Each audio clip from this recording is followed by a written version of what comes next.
Inglés, maestro de la Biblia y pastor en Colorado. Nos estaremos apoyando, citando constantemente su libro, Liderando con Amor. Y en la introducción de su libro, inicia con la siguiente historia que yo tomé para introducir la serie y la enseñanza de hoy. Habla de un pastor llamado D.L. Moody. Quizás usted lo ha visto, el hermano Gabriel mandó una enseñanza en estos días de él ahí al grupo. El hombre que revolucionó el evangelismo en el siglo XIX. Él cuenta en esta historia el encuentro que cambió su vida. Ponga atención con la doctrina del amor.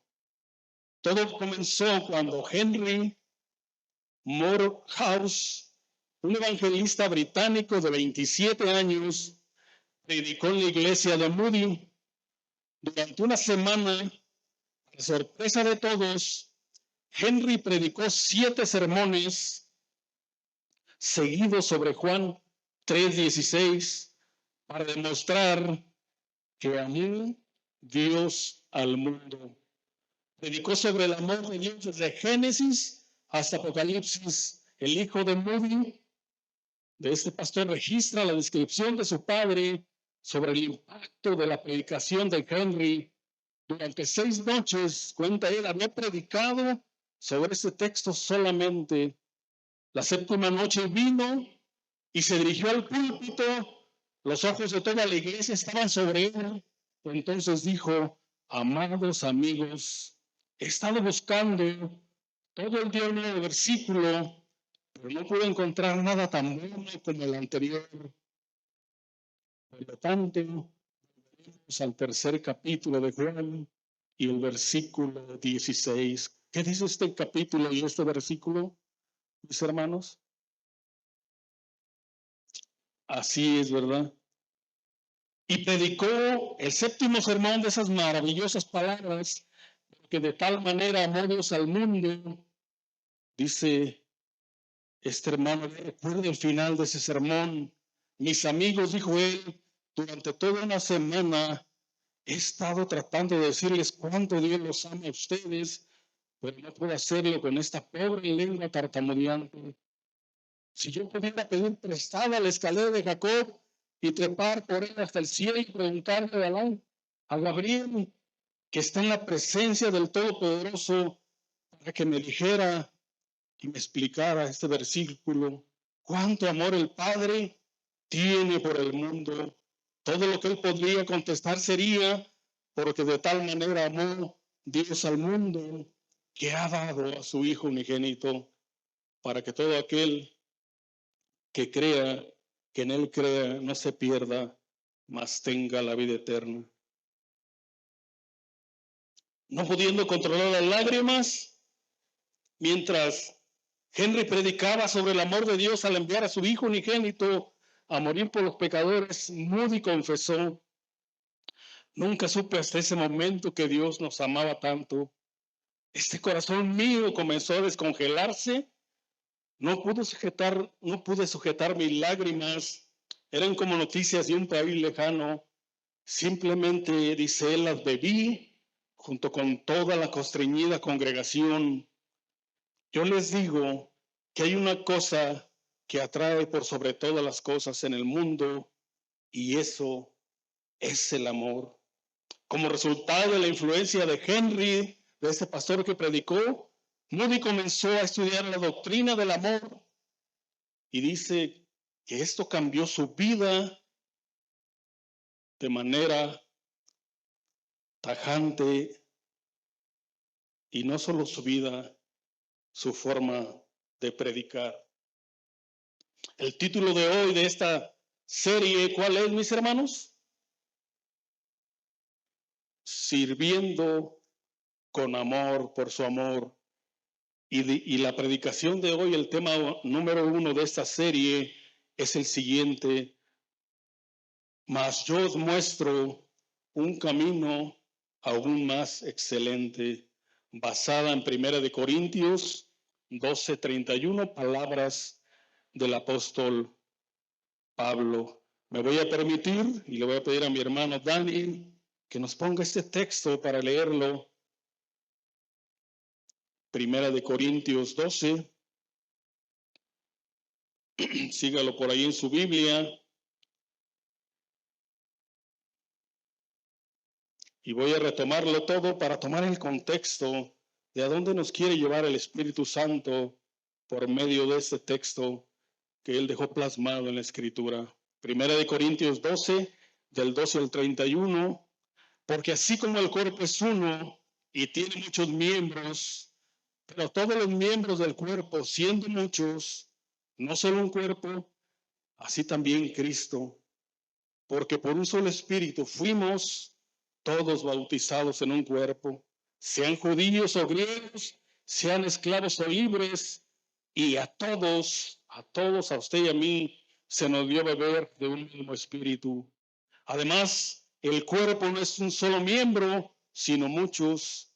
Si dijera el pie, ¿por qué no soy mano? ¿No soy del cuerpo? Por eso no será del cuerpo. Y si dijera la oreja, porque no soy ojo, no soy del cuerpo, ¿dónde estaría el oído? Si todo fuese oído, ¿dónde estaría el olfato? Mas ahora Dios ha colocado los miembros, cada uno de ellos en el cuerpo, como Él quiso, porque si todos fueran un solo miembro, ¿dónde estaría el cuerpo? Pero ahora son muchos los miembros, pero el cuerpo es uno solo.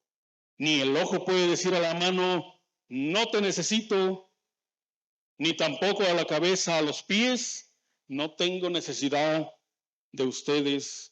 Antes bien, los miembros del cuerpo que parecen más débiles son los más necesarios, y aquellos del cuerpo que nos parecen menos dignos, a estos vestimos más dignamente. Y los que nosotros somos menos decorosos, son menos decorosos, se tratan con más decoro. Porque lo que nosotros son más decorosos no tiene necesidad, pero Dios ordenó el cuerpo dando más abundante honor al que le faltaba, para que no haya desavenencia en el cuerpo de Cristo, sino que los miembros todos se preocupen los unos por los otros, de manera que si un miembro padece, todos se duelen con él. Y si un miembro recibe honra, todos los miembros con él se gozan. Vosotros pues, vosotros hermanos, sois el cuerpo de Cristo y miembros cada uno en particular. Y aún nos puso en la iglesia primeramente apóstoles, luego profetas, lo tercero maestros, luego los que hacen milagros, después los que sanan, los que ayudan, los que administran, los que tienen don de lenguas. ¿Son todos apóstoles? ¿Son todos profetas? ¿Todos maestros? ¿Hacen todos milagros? ¿Tienen todos dones de sanidad? ¿Hablan todos lenguas? ¿Interpretan todos? Y Pablo nos anima a procurar los mejores dones, pero al final dice, mas yo os muestro un camino aún más excelente. Oremos, mis hermanos. Gracias, Padre, por el privilegio y la responsabilidad que me das de comenzar la serie de hoy. Espíritu Santo, ayuda a este débil aprendiz de predicador. Ayúdame, Señor. Soy incompetente, me declaro totalmente incompetente para predicar tu palabra, pero sé que con la ayuda de tu Espíritu Santo seré fortalecido. Gracias, Señor, porque creemos que tú nos guiaste a predicar acerca del amor, que es un rasgo necesario, imprescindible, es una marca en la vida de todo cristiano, principalmente en aquellos que nos dedicamos a enseñar o a predicar, pero también en todo cristiano, mi Dios, y en todos aquellos, parte de tu iglesia local en este lugar, que algún día tú levantarás para servirte con amor y por tu amor. Gracias, precioso Espíritu Santo. Y en las personas que nos visitan por primera vez, ayúdanos, Señor, que puedan ver en nosotros ese amor, mi Dios, ese rasgo de lo que tú eres, mi Dios, porque tú eres amor. Tú no tienes amor, tú eres el amor. Gracias te doy en el glorioso nombre de tu Hijo Jesucristo. Voy a retomar la parte B del capítulo, del versículo que leímos al final. Procurad pues los dones mejores, dice Pablo, mas yo os muestro un camino aún más excelente. Pablo no está diciendo, mis hermanos, que los dones no sean importantes, pues él mismo nos enseña que son herramientas dadas por el Espíritu Santo a su iglesia, a su cuerpo, para ayudarnos a crecer como un cuerpo bien unido, que se ayuda, que se cuida y que se ama con el amor que Cristo tiene por ese cuerpo, que somos nosotros, su iglesia. El mismo Pablo nos anima, nos exhorta a procurar los mejores dones. Es importante señalar que la Biblia no estaba dividida en ese tiempo en capítulos y versículos, como la conocemos hasta ahora, con estas divisiones que fueron añadidas por eruditos a través, por ahí, del siglo XVII para facilitar nuestro estudio. Aún los subtítulos, como lo conocemos, la preeminencia del amor, en el capítulo 13, o como nosotros lo mencionamos, el capítulo del amor. Pablo escribe este pasaje de manera consecutiva en respuesta a conflictos que surgieron en la iglesia de Corinto acerca de los dones espirituales, para corregir los puntos de vista incorrectos sobre los dones espirituales de la iglesia y su forma en que los estaban llevando de manera autodestructora y cómo se comportaban unos con otros. Ellos habían dejado la ley del amor expresada en Romanos 13, 8 al 10, la cual dice de la siguiente manera: no debáis a nadie en nada, sino el amaos los unos a otros, porque el que ama a su prójimo ha cumplido la ley, porque esto: no cometerás adulterio, no matarás, no hurtarás y no codiciarás. Y cualquier otro mandamiento en estas palabras se resume: amarás a tu prójimo como a ti mismo. El amor no hace mal al prójimo, por tanto, el amor, mis hermanos, es el cumplimiento de la ley.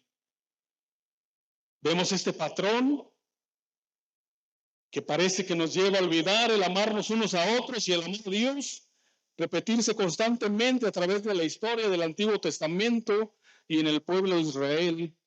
¿Y qué tal con nosotros, la iglesia? Y parece ser un recordatorio que trae el Espíritu Santo en este tiempo por medio de esta serie, de la facilidad con que nosotros nos olvidamos del amor de Dios, que Dios tiene para con cada uno de nosotros, el amor de Dios, de nosotros hacia Dios, y el amor unos con otros. Sucedió en el Antiguo Testamento. Jeremías 2 cita cómo estaba el liderazgo en el tiempo de los profetas, y dice lo siguiente, cito Jeremías 2:8: los sacerdotes no dijeron ¿dónde está Jehová? Y los que tenían la ley no me conocieron, y los pastores se rebelaron contra mí, y los profetas profetizaron en nombre de Baal, y anduvieron tras lo que no aprovecha. Es el mismo Jeremías en el versículo 13 del mismo capítulo, una queja con dolor de parte del corazón de Dios acerca de a dónde había llevado el liderazgo a ese pueblo que también tenía una responsabilidad. y dice lo siguiente: porque dos males ha hecho mi pueblo, me dejaron a mí fuente de agua viva y cavaron para sí cisternas rotas que no retienen agua. Es por demás ver que se habían olvidado del amor de Dios y del amar a sus hermanos. También el tiempo de los jueces, en los que conocemos esa frase en la que siempre resumimos que no había Dios en Israel y cada uno hacía como bien le parecía, olvidando el amar a Dios y a sus hermanos.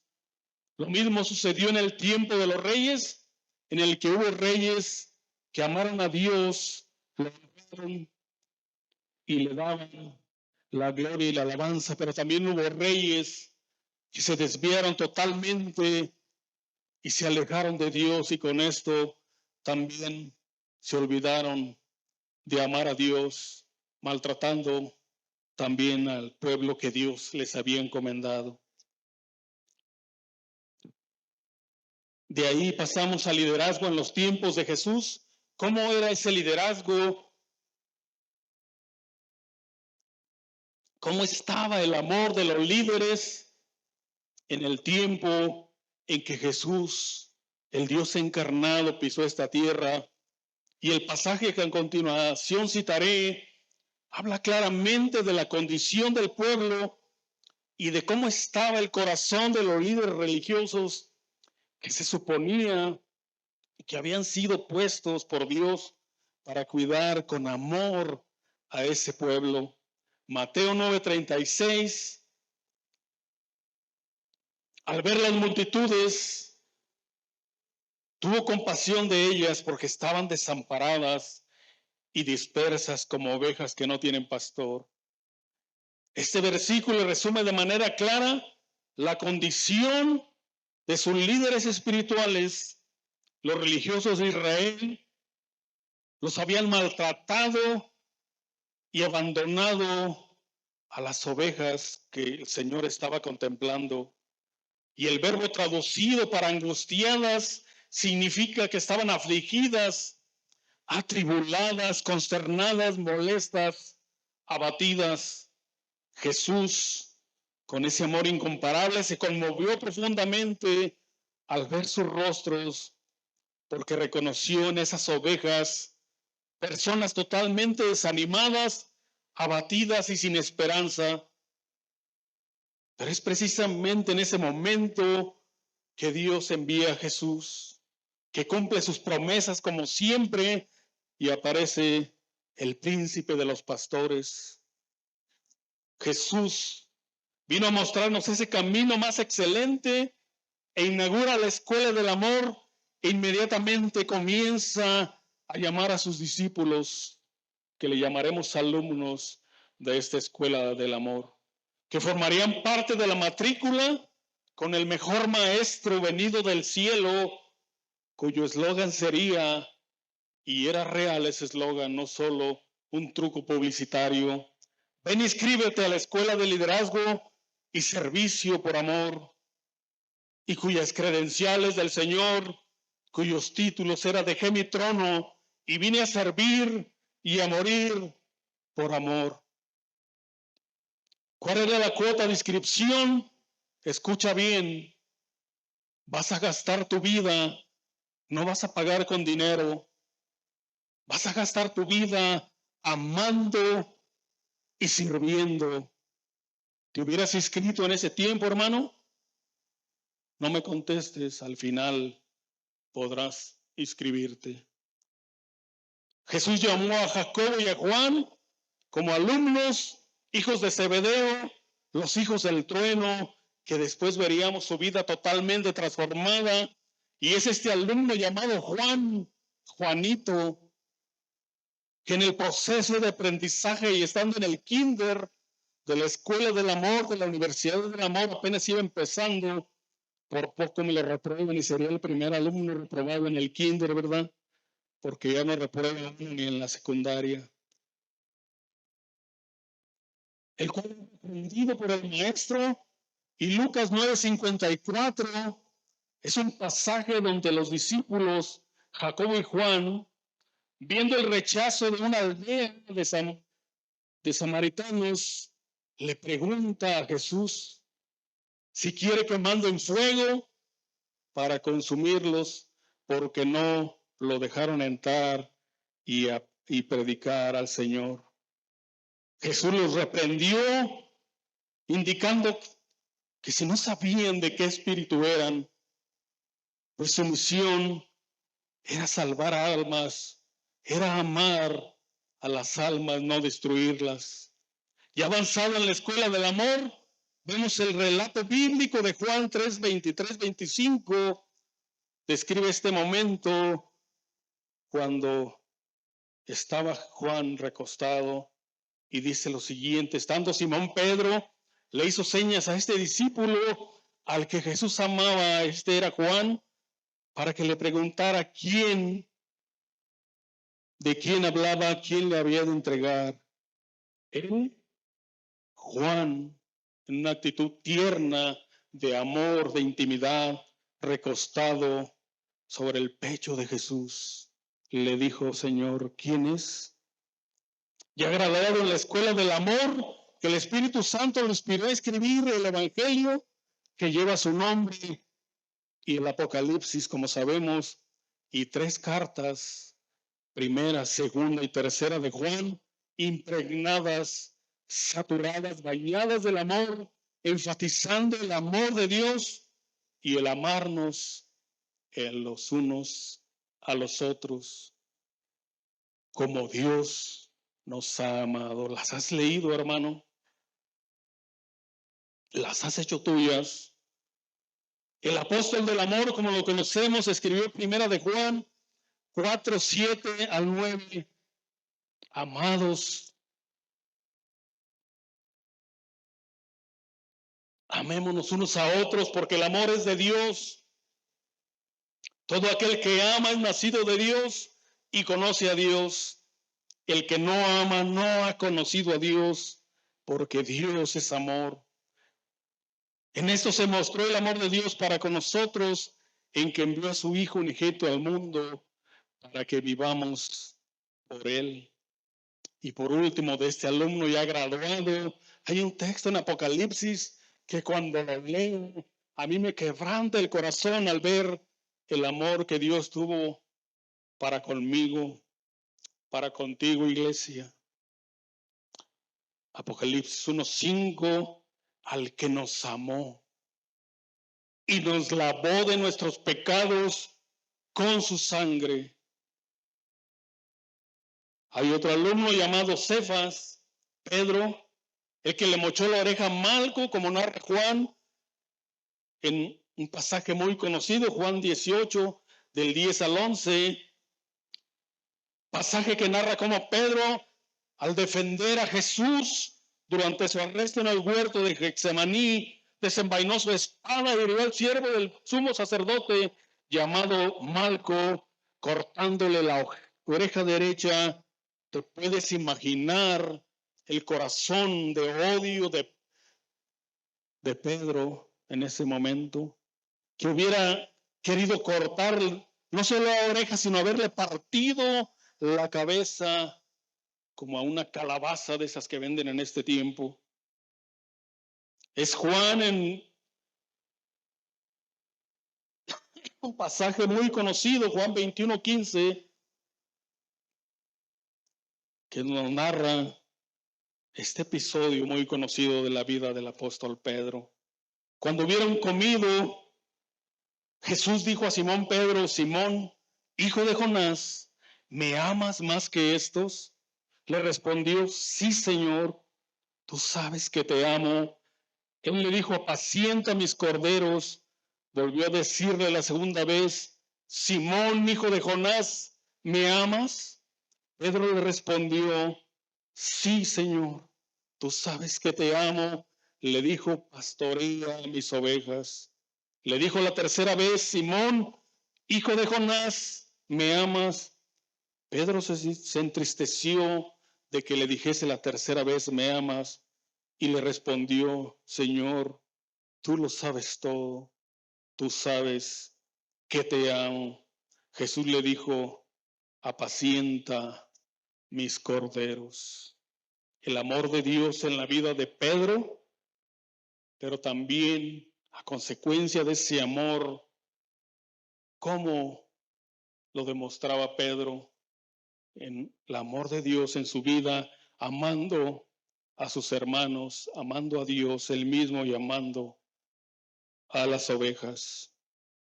Aunque no lo crean, es el mismo Pedro que después de haber pasado por la escuela del amor e inspirado por el Espíritu Santo, cita y deja escrito en 1 de Pedro 1:22, habiendo purificado vuestras almas por la obediencia a la verdad mediante el Espíritu, para el amor fraternal no fingido. Amaos unos a otros entrañablemente de corazón puro. Pareciera que estábamos escuchando a otra persona y no al Pedro que conocimos. Primera de Pedro 4:8, también dice Pedro, y ante todo tened entre vosotros ferviente amor, porque el amor cubrirá multitud de pecados. Hospédense los unos a los otros sin murmuraciones, cada uno según el don que ha recibido, ministra a los otros como buenos administradores de la gracia de Dios. ¿Cómo transforma Dios? ¿Cómo el amor de Dios que ha sido derramado sobre sus siervos y sobre todo creyente transforma el corazón y nos lleva a una vida de amor? Veremos por último al último alumno por cuestiones de tiempo. El último alumno de esta matrícula, un hombre llamado Saulo, con un currículum impresionante, perfecto, graduado de la mejor universidad de su tiempo, pero que no había pisado ni por un instante la escuela del amor de Cristo. Es este que después de haber pisado esta escuela y reconociendo cuál era su situación, narra en Filipenses 3 y muestra sus credenciales que después dice que para él eran basura. Circuncidado al 8º día, del linaje de Israel, de la tribu de Benjamín, hebreo de hebreos, en cuanto a la ley fariseo, en cuanto al celo perseguidor de la iglesia, en cuanto a la justicia que es en la ley, irreprensible, pero cuantas cosas eran para mí ganancia, las he estimado como pérdida por amor de Cristo, y ciertamente aún estimo todas las cosas como pérdida por la excelencia del conocimiento de Cristo Jesús, mi Señor, por amor del cual lo he perdido todo y lo tengo por basura para ganar a Cristo. Ese es Pablo, Saulo de Tarso, que también en Gálatas habla de una manera tierna, con ese amor que ahora Dios había puesto en su corazón en ese encuentro que tuvo con Cristo. Gálatas 4:19, hijitos míos, le dice a los Gálatas, por quienes de nuevo sufro dolores de parto hasta que Cristo sea formado en vosotros. No parece ser la expresión de uno que perseguía a los cristianos para matarlos, como él mismo cita y dice a los propios Gálatas en el capítulo 1, verso 13, porque ya han oído ustedes hablar de cuál era mi conducta en el judaísmo cuando perseguía y asolaba en sobremanera a la iglesia de Dios. Y Hechos 9, lo voy a parafrasear un poco por cuestiones de tiempo, habla de un discípulo después del encuentro de Pablo con el Señor, este discípulo llamado Ananías, que no es en Ananías de Zafira, ¿verdad? Porque ella había muerto, es otro Ananías. Era muy común este nombre en ese tiempo. El Señor le habla a Ananías y le dice, ven a la calle derecha, porque ahí está Pablo orando, y yo le he dicho que vas a ir tú, Ananías, y vas a orar por él, y le vas a quitar esa ceguera física, pero también esa ceguera espiritual. Y ahí, obedeciendo Ananías todavía con temor obedece al Señor, recibe la comisión de orar por Pablo y llega temeroso y le dice, hermano, yo me lo imagino tartamudeante, hermano, ¿verdad que si eres hermano? Hermano Saulo, hermano Pablo, el Señor me mandó para orar por ti, para que recibas la vista y recibas el Espíritu Santo. Y este Ananías es testigo de primera mano de cómo el amor de Cristo es capaz de transformar un corazón lleno de maldad, de odio, un corazón asesino, en un corazón que sufre, en un corazón que padece, en un corazón que ama. Yo le mostraré, le dijo el Señor a Ananías, cuánto le es necesario padecer por amor de mi nombre. Ahora será un instrumento de mi amor. Pablo, como ya sabemos, escribe a los Corintios, 2 Corintios 5, 14 y 15, porque el amor de Cristo nos constriñe, nos arroja, nos empuja a amar, pensando esto, que si uno murió por todos, luego todos murieron y por todos murieron, para que los que viven ya no vivan para sí, iglesia, mas para aquel que murió por amor y resucitó por ellos. Y a los hermanos de la iglesia de Filipos les dice en Filipenses 1:8, porque Dios me es testigo de cómo os amo a todos vosotros con el entrañable amor de Jesucristo. Es un hecho aceptado por todos que Pablo es el más grande misionero, erudito, pionero, evangelista y héroe de la fe. Hablando de los hombres, ¿verdad? Sin embargo, él sabía que todo su genio, multitud de dones y dedicación sacrificada no significaban nada.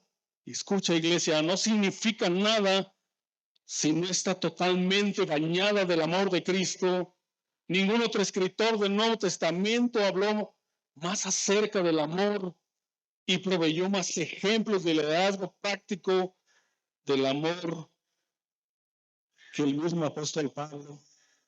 Primera de Corintios 13, que es el texto que nos ocupa, Pablo prometió a los corintios enseñarle, inscribirlos en la escuela del amor, prometió enseñarles y les muestra ese camino más excelente.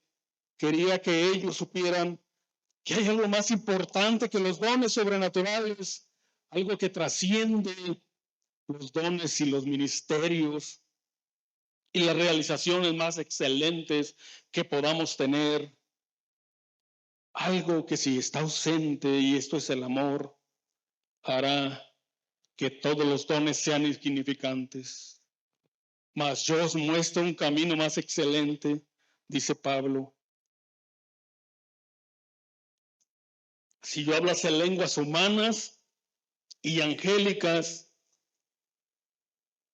y no tengo amor, vengo a ser como metal que resuena y címbalo que retiñe. Y si tuviera profecía y entendiese todos los misterios y toda la ciencia, y si tuviese toda la fe, de tal manera que trasladase los montes, pero no tengo amor, nada soy. Si repartiese todos mis bienes para dar de comer a los pobres, y si entregase mi cuerpo para ser quemado, y no tengo amor, de nada me sirve. Y ahora voy a dar una descripción de esto que citó Pablo. Sin amor, aún el idioma celestial es un sonido molesto. Pablo capta la atención de ellos describiéndose a sí mismo hipotéticamente como el hablador de lenguas más talentoso del mundo, pudiendo hablar elocuentemente en lenguas humanas y angélicas. El hecho de que Pablo usó un mensaje hiperbólico, eso es exagerar, ¿verdad? No es que existan lenguas angelicales, pero él dijo, si aún hablase yo las lenguas angelicales, no me sirve de nada si no tengo amor. Sus exageraciones sirven para enfatizar la necesidad del amor. Mostrar amor es más importante que la acción más grande y milagrosa e imaginable. También sin amor, el saberlo todo no ayuda a nadie. Pablo, luego de hablar de sí mismo hipotéticamente, como poseyendo el don de profecía, en tal medida, dice él, que conociera todos los misterios y tuviera todo el conocimiento. De esta forma él tendría todas las respuestas teológicas para todos los misterios que las personas y los cristianos ansiamos entender. Es decir, una enciclopedia de conocimientos caminante y hablante. A algunas personas les encantaría, ¿verdad?, desplegar su intelecto y su superioridad teológica, estar orgullosas de su educación y de su habilidad de expresión. Dicho orgullo se había vuelto un serio problema en Corinto. Algunas personas eran arrogantes debido a su conocimiento y estaban hinchadas de autosuficiencia. Querían que los reconocieran por sus percepciones proféticas y sabiduría superior, y miraban aún con desprecio a los otros con menos conocimiento y menos dones personales. Como resultado de su arrogante mal uso del conocimiento, perjudicaban el cuerpo de Cristo. Pablo declara que aun si él tuviera todo el conocimiento, aparte del amor, él no sería nada, mis hermanos. También Pablo nos dice, sin el amor, la fe que se arriesga es inútil. El tercer don que presenta Pablo en 1 Corintios 12:19, que es el párrafo que leímos, se imagina a sí mismo como poseyendo el más excelente de la fe imaginable, de tal manera, dice él, que trasladase los montes y que al igual que Abraham creía en Dios para lo imposible y confiaría activamente en él para toda obra milagrosa. Sería una fuente de energía inagotable de oración, alguien que aceptaría el riesgo, grandemente admirado y buscado por otros. Sería como un David lleno de fe, corriendo a la batalla para matar al gigante fariseo Goliat. Pero aún con este poderoso don espiritual, si el amor no está presente en nosotros, iglesia, el don se vuelve un medio para glorificarse a sí mismo, más bien para servir a otros. Sin amor, también dice Pablo, dar todo nuestro dinero para los pobres es infructuoso. Pablo considera regalar todas sus posesiones terrestres, su casa, sus propiedades, sus muebles, ahorros y todas las cosas que aprecia mucho a fin de alimentar a los pobres. Él lo da todo y aún queda en la miseria. Seguramente que esta es una acción bondadosa, digna de halago. ¿Acaso, iglesia, no sería esa forma de dar una definición de amor? No necesariamente. Pablo deja en claro que la acción más extraordinaria, abnegada, puede ser hecha aún sin amor. Sin amor, el más grande sacrificio de nuestra vida, aunque demos nuestra vida, dice Pablo, para ser quemados como un héroe, no significa nada. Es un acto de supremo sacrificio. Dice Pablo, él rinde su cuerpo como mártir a las dolorosas llamas para Cristo. Dicho sacrificio inspiraría a otros creyentes a la fidelidad, a una mayor dedicación y coraje. Pero Pablo nos advierte de que aún el sufrimiento y el martirio para Cristo pueden ser hechos por razones equivocadas. Solo cuando el amor es el resultado del amor de Dios y en los demás, entonces estamos, iglesia, en el camino más excelente que nos vino a abrir el Señor Jesucristo y que nos muestra Pablo. Y ya para terminar, Mientras escribía esto, a veces me encuentro que juzgo duramente al leer la historia de Israel y digo, y no sé si te pase a ti, yo creo que también, ¿cómo pudo ser posible que se olvidaran del amor de Dios, de ese Dios que los sacó, ¿verdad? Que los escogió por puro amor, los libertó del pueblo de esclavitud, les mostró en el desierto sus maravillas, sus milagros, y los dio una tierra prometida. Y yo me pregunto si estoy juzgando duramente a, a otro pueblo, al pueblo de Israel, y aún juzgo duramente a otras iglesias, a otros hermanos. ¿Cómo es que lleva al hombre a olvidarse del amor de Dios? Y como consecuencia de ese amor que Dios nos ha mostrado, el dejar de amar a nuestros hermanos y dejar de amar a Dios, que es lo más importante. ¿Cómo estamos, iglesia, en nuestro tiempo? ¿Cuál es la situación de la iglesia a nivel mundial? Que están llevando a las ovejas al matadero y se han olvidado de la sincera fidelidad a Cristo y se han ido tras la avaricia y la imaginación de su necio corazón. Han ido tras el dinero, olvidando el amor a Dios, y esto lo vemos frecuentemente en las redes sociales, en internet. Como las iglesias, pastores, líderes, y aún iglesias, porque la iglesia somos responsables también de manera individual del amar a Dios y de vivir de acuerdo a ese amor que Él nos tiene para con nuestros hermanos. Voltemos a ver a nuestra iglesia local.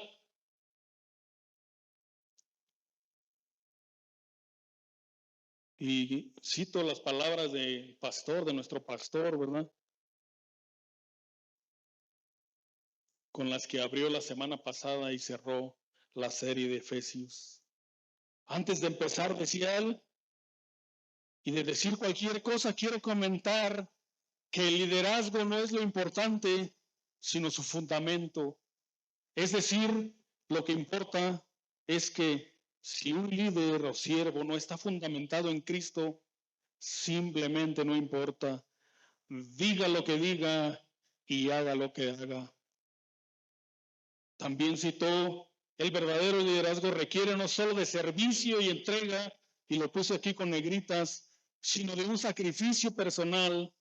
El verdadero líder pone su propia vida, su salud y su comodidad a los pies de aquellos a los que ha de servir.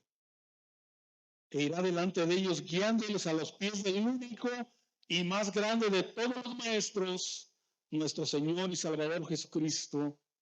Esta, para terminar, dijo él, es la meta de todo verdadero siervo. Yo te pregunto, mi hermano, y analiza tu corazón. ¿Ves un liderazgo en este lugar que ama a Dios?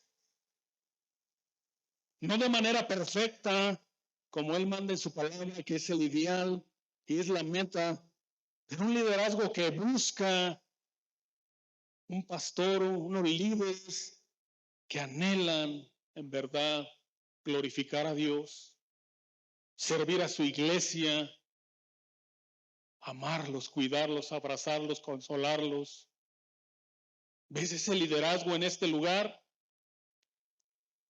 ¿Te sientes amado, alimentado, pastoreado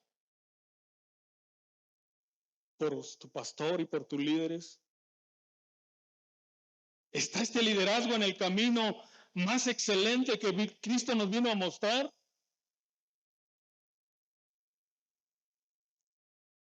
¿Está este liderazgo en la escuela del amor?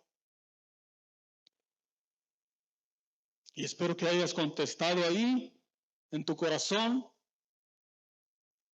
Pero por último, de manera individual,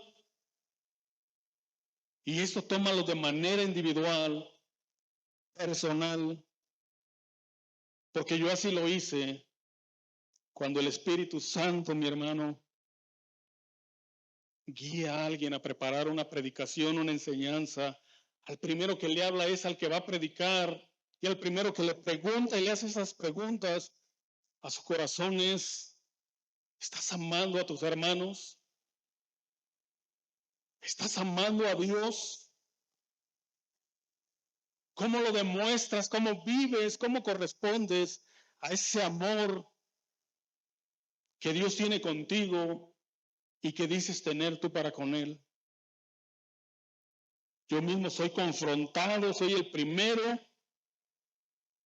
y espero que tú seas confrontado en este momento y te preguntes: ¿cómo estoy viviendo?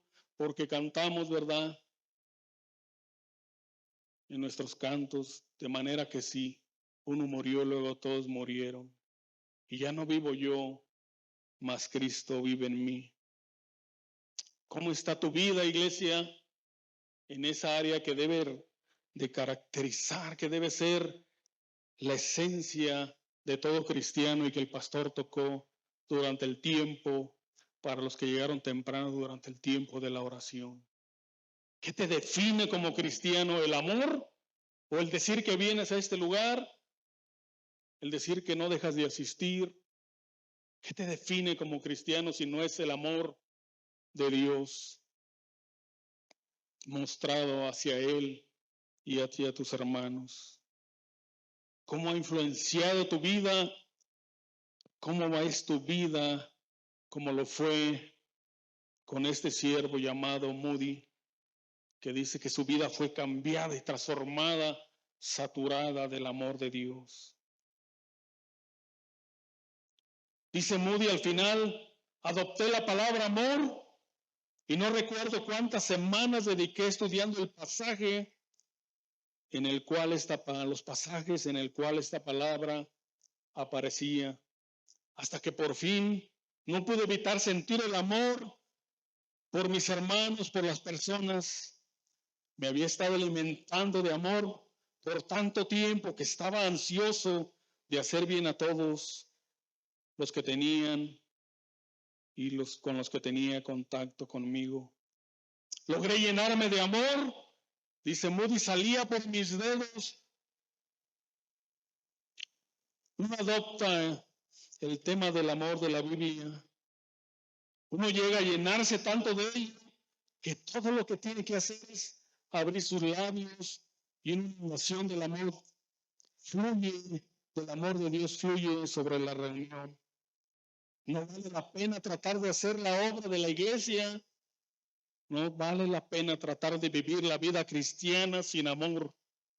Un abogado puede hacer su trabajo sin amor, pero la obra de Dios, la vida cristiana, no puede vivirse sin amor.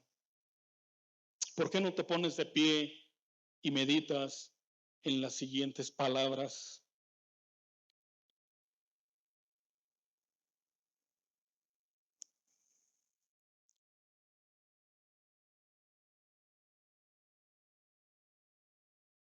¿Se está viviendo para ti, hermano? Cierra tus ojos para que no te distraigas, ya vamos a terminar. ¿Cómo está tu vida? Recuerda, hermano, que si eres cristiano, si te dices cristiano, tienes una deuda de amor que no puedes pagar con nada, cuyo precio fue la sangre del Hijo de Dios derramada ahí en la cruz. Fuiste amado con amor eterno, con el mismo amor que Dios le dijo a Jeremías: con amor eterno te he amado, por tanto te prolongué mi misericordia. Medita en estas palabras, hazlas tuyas, mi hermano. Jesús vino a mostrarnos ese camino más excelente, el amor, e inauguró la escuela del amor para que todos sus discípulos, todos los cristianos de todas las épocas, todo aquel que quiera servir, todo cristiano sea inscrito, sea pasado por la escuela del amor. Inscríbete, hermano, ahora inscríbete si es tu caso como en el mío. No te quedes fuera. No vas a poder vivir la vida cristiana sin el amor de Dios. A veces en este caminar cristiano olvidamos este camino más excelente. Nos detenemos y olvidamos que hay una deuda de amor. Somos indiferentes ante tanto amor derramado en esa cruz. Olvidamos que alguien nos amó sin merecerlo, con amor eterno. Nos olvidamos de aquel que cita Juan en el libro de Apocalipsis, y hazlo ahí de manera personal en tu corazón, porque el texto dice: al que nos amó, al que nos lavó con su sangre, al que nos lavó de nuestros pecados. Hazlo de manera personal y di en tu corazón: al que me amó, a mí me amó Jesús y me lavó de mis pecados, de mi inmundicia, me perdonó, me amó, me abrazó con su propia sangre.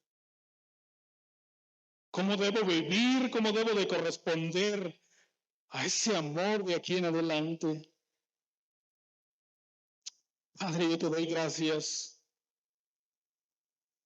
porque has traído, Señor, esta palabra a tu iglesia. Y es, Señor, el amor, esa savia, esa vida que debe de fluir en la vida de todo cristiano. Y es que no tenemos excusa, mi Dios, porque ese amor ha sido derramado en nuestros corazones por tu Espíritu Santo. Ayúdanos.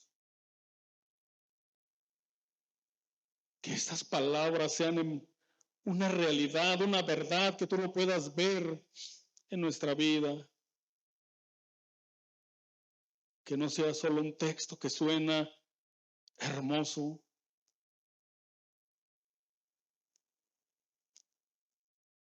Al que nos amó, al que nos lavó de nuestros pecados con su sangre. Que ya no vivo yo, Cristo vive en mí, y la vida que ahora vivo en la carne, en este tiempo que Dios, que tú permitas, mientras esté aquí en la tierra, que esto sea una realidad para contigo, mi Dios, y para con mis hermanos. Que nuestra vida sea impactada como lo fue en ese siervo tuyo, que de manera radical cada uno de nosotros, así como hiciste con Pablo y con todos los discípulos, y lo has hecho a través de la historia. Señor, hazlo en mí, hazlo en mi corazón, mi Dios, porque no vale la pena vivir, trascender por esta vida sin amor. Gracias, Señor, por Jesús. Gracias por tanto amor derramado en la cruz. Gracias, Señor, por tu iglesia. Gracias, Jesús. Amén.